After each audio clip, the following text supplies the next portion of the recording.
for many, many years to bring about the change that Black, Asian, ethnic minority people would like to see.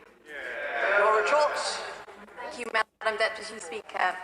Does my right friend agree that we must not let the violence of a minority this weekend overshadow the majority who are peacefully protesting, and that we must bring forward practical steps to address the remaining racial inequality in our society?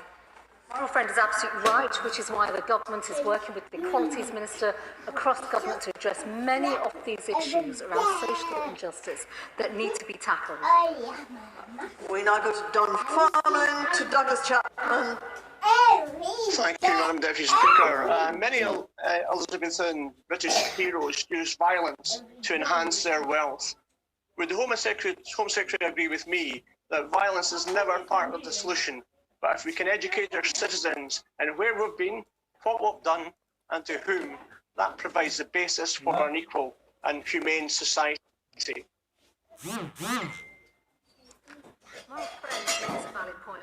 Violent activity can never be regarded as a legitimate form of protest. And I expect those who engage in violent activity not just to place the full force of the law, but importantly, make sure that those that have a legitimate voice, that their voice is heard through the right means. Sheldon Brooke. Thank you, Madam Deputy Speaker. In regard to public order, can I ask my right honourable friend to continue the policies of stop and search and get knives off the street, which not just Black Lives Matter, but all lives matter? My honourable friend is absolutely right. Madam Deputy Speaker, one of the most extraordinary... Order! You want to know why? One of the important facts about stop and search, which I've experienced myself when it comes to meeting the parents of young Black men who have been murdered on the streets of London, is the significance of stop and search when it comes to taking weaponry off our streets. And I think it is important for all members of this House to recognise when I've seen those parents and when I've sat with them and heard of their stories, they themselves call for more stop and search to stop more young Black lives being killed and to prevent more criminal and violent activities on the streets of our cities. Chion Worrell. Thank you. Says that there is no place for racism or discrimination in our society. But there is. It is everywhere. It is crushing the hopes and lives of millions in this country. I condemn the violence and the vandalism, but the vast majority of the protests were peaceful. And I want to hear from the Home Secretary what she's actually going to do to eradicate the racism she condemns, so that we do not need to have more protests in 5, 10 and 15 years. The important point to make, Madam Deputy Speaker, this is not down to one individual. We all have a responsibility. Yes, and we all have a responsibility across government, across this House, across society, to understand the inequalities and the extent of injustices. And from a government perspective, that means coming together, finding the right policy solutions, which of course this government is committed to doing. Deanna Davidson. Thank you, Madam Deputy Speaker. Will my right honourable friend join me in thanking County Durham residents for maintaining both peace and social distancing at the protests in Durham this weekend? And will she also join me in calling for all of those who acted lawlessly and violently against our police to face the full weight of the law as quickly as possible? That's absolutely right, and I'd like to congratulate her constabulary for the work that they have done, and the Chief Constable who I have spoken to recently.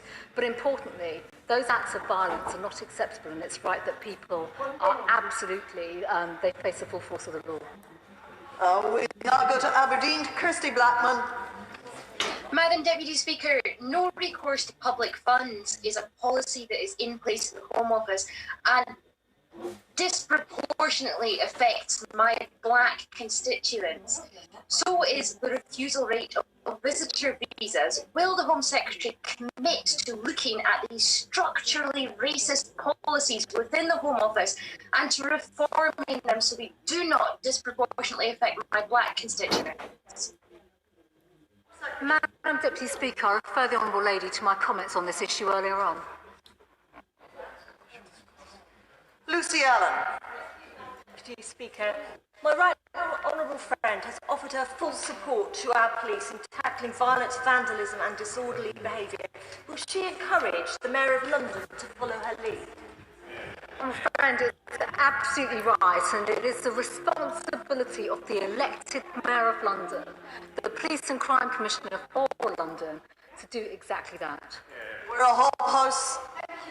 Many people in Bath, Bristol and the surrounding areas have said the statue of Edward Colston should have been removed many years ago. Does she agree?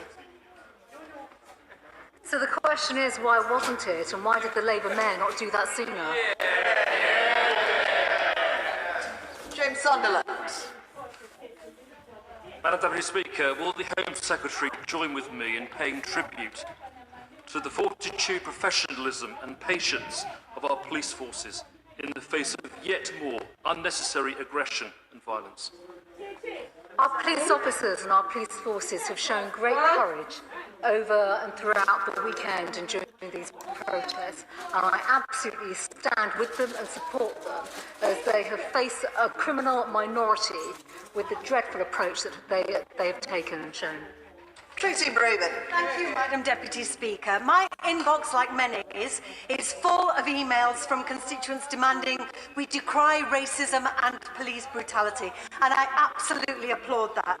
One such constituent, Zora, second-generation British Indian chartered accountant and mum of 3 children, asks me, according to inquest, the proportion of BAME deaths in custody where restraint is a feature is twice as many as other deaths in custody.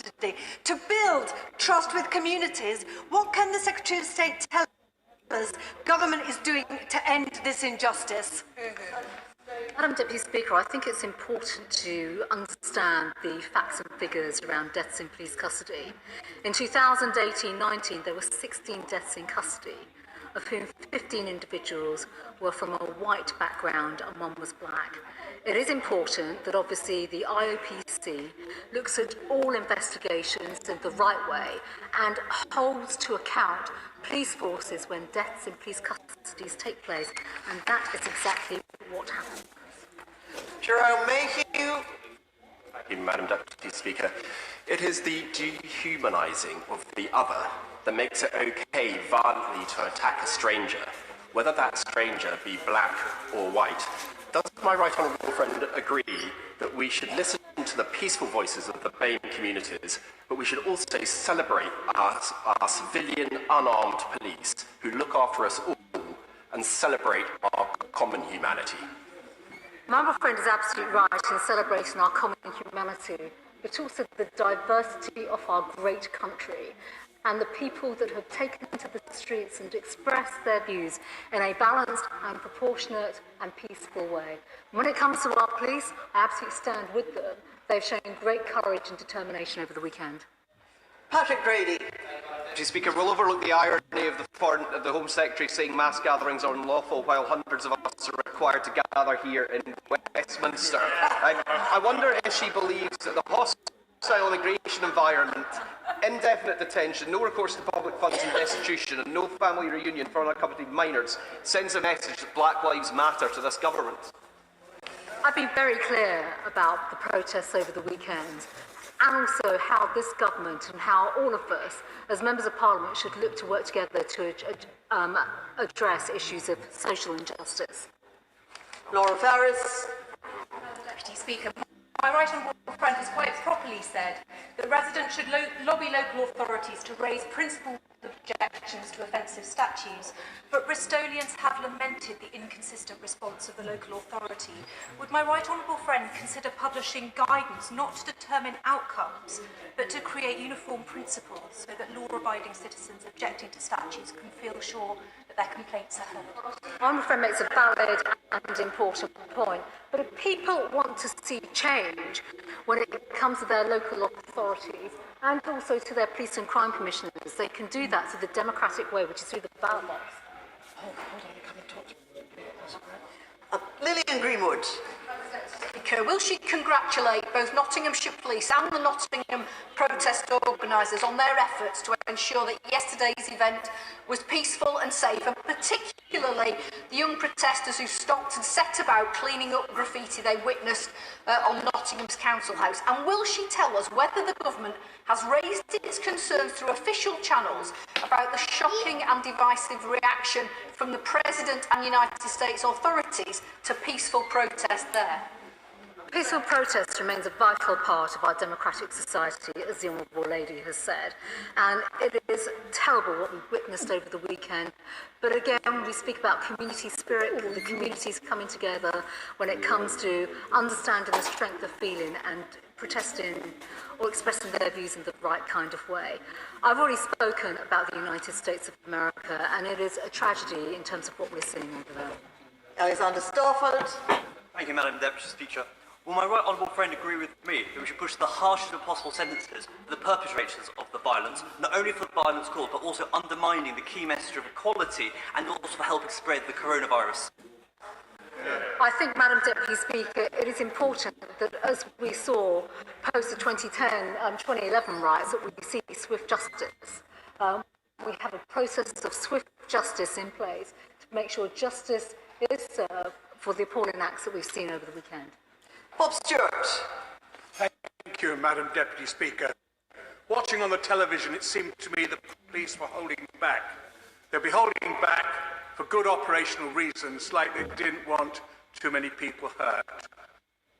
Could I ask my right honourable friend to assure me that the police have every power they need to cope with future riots like they had to go through last Saturday?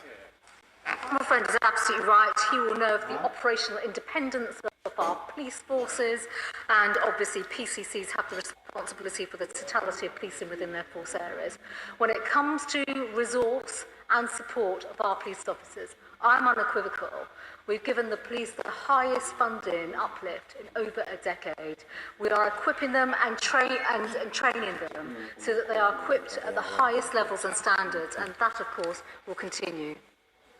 We now go to Glasgow to Alison Thewlis. Thank you, Madam Deputy Speaker. The use of rubber bullets in the UK is thankfully rare, but not so in the US, and it's been identified that they have a 15% rate of permanent disability and a 3% fatality rate. Can she assure me that they will not be used here? And if they won't be used here, will she end their export to the US? I've just been reliably told by the policing minister that they're not authorised for use in the mainland. Kerry McCarthy. Thank you, Madam Deputy Speaker. As a Bristol MP, I want to commend the way the police handled things yesterday. It was a very difficult situation for them. Does the Home Secretary agree we need to look at the underlying reasons for people going out on the streets to protest yesterday and accept that austerity and COVID-19 and many other issues are factors behind that? I think there are a number of issues here in terms of the question from the Honourable Lady. First of all, I have spoken to the Chief Constable for Avon and Somerset. So I've had, and the Policing Minister and I have had a considerable debrief in terms of what happened yesterday. In terms of protests, I've already spoken about the right to protest in a peaceful, lawful and respectful manner. What we witnessed yesterday was mob rule, which is completely out of kilter with the rule of law and unacceptable. Gary Sandbrook. Thank you, Madam Deputy Speaker. The protests in Birmingham last week were very peaceful, but unfortunately the same can't be said for the weekend's protests in London. And so does she agree with me that there is never any excuse for thuggish and violent behaviour against our police officers? My friend is absolutely right. Lloyd Russell Moyle. I congratulate many of the peaceful protesters and the police and authorities that have helped facilitate those protests, acknowledging that the UK still is a racist country for many people. But the Home Secretary is eager to comment on operational matters, but stays quiet when, of course, the Prime Minister encouraged lots of sunbathers, predominantly white, to mass gather on the beaches of Brighton. Is it only white sunbathers that are the problem? Or is it only black protesters that are the problem and not white sunbathers? Will the Home Secretary ensure that messages are coherent on this issue? And will she speak out? Secretary. Thank you, Madam Deputy Speaker. The government's position on coronavirus could not be any clearer. It is coherent. The honourable gentleman should understand that the message in terms of saving lives, staying alert, and Secretary. And not participating in mass gatherings of six more people is dangerous to public health. That message, I have made that point today. In fact, the Health Secretary was in the chamber prior to this statement, echoing very much those points as well. I say to the honourable gentleman, we are in a public health emergency. It's down to all of us, whether as local MPs, councillors, or citizens in our community, to make sure that we all uphold those standards, as the majority of the public have done, so that we can save lives and protect the NHS. Brian. One has the right to peaceful, lawful protest, but in a pandemic they do not. Whatever the cause, have the right to act in a way which could impact on others who choose to not hit the streets in a mass gathering. So does the Home Secretary take the view that, as well as ministers pleading with the public to stay away on health grounds, police forces should warn those organising such events that they are organising what are currently illegal gatherings? Absolutely right. This comes back to the point that I made earlier on. Many of the organisers behind these protests are not engaging with the police. Police forces around the country have worked incredibly hard over the last 10 and 11 weeks to get that message out there by engaging within their communities, and that is something that they will continue to do. Natalie Elphick. Thank you, Madam Deputy Speaker.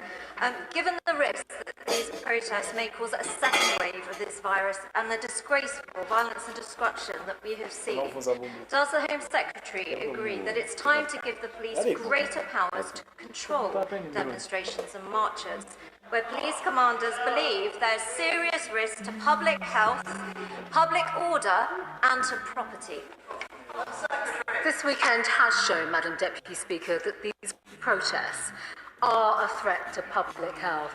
And on those grounds alone, our police officers are working night and day across the country to reiterate that point and communicate that message. My final comment is that the operational independence of chief constables is recognised in law, and of course the 2011 Act gives police and crime commissioners responsibility for policing within their forces, and it's important that they reiterate many of these important and essential messages. Thank you, and I thank the honourable members who took part in the second half of that statement for being swift, and therefore we were able, within just over an hour, to allow everybody who wanted to participate to do so, and that's a fair and decent way of doing things. Thank you very much. In order to allow the safe exit of honourable members participating in this item of business and the safe arrival of those participating in the next, I'm now suspending the House for 5 minutes. Order.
chikuenda tonga cruise presenting evya tingakwanisi achieve present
Sunshine, guys. Choking.